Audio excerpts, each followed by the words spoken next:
Hi guys, welcome back. We're in Mark chapter 3 now, and we pick up the story. It says, another time Jesus went into the synagogue. It says a man with a shriveled hand was there, and that some people were looking for a reason to accuse Jesus. There were people following Jesus now who were looking for any excuse to accuse him of doing wrong. And it says that they were going to see if he would heal on a Sabbath day. So yesterday, the Sabbath was a rest day.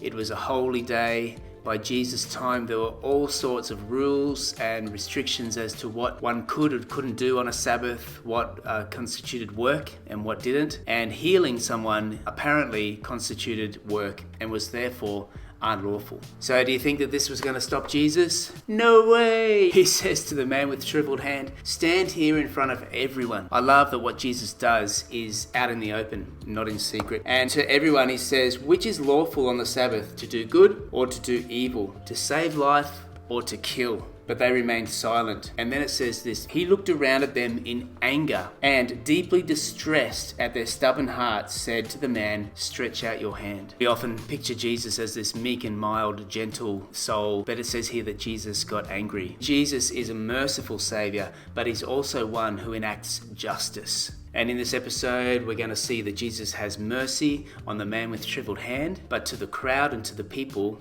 he is pronouncing his judgment. He is acting as a just judge. And sometimes people say, well, God seems to have changed.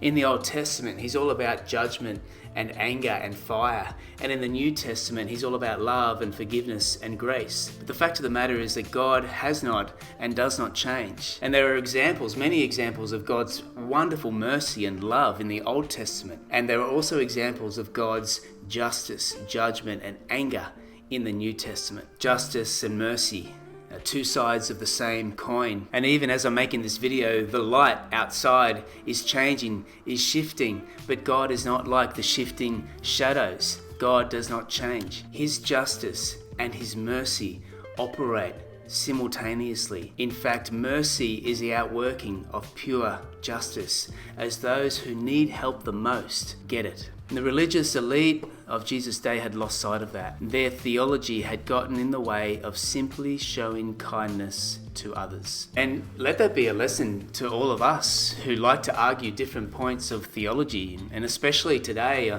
on social media, where there's lots of opinions and attitudes and beliefs thrown around at the expense of showing kindness to one another. It's not the way of Jesus, who simply asked, which is lawful, to do good or to do evil, to save a life or to kill.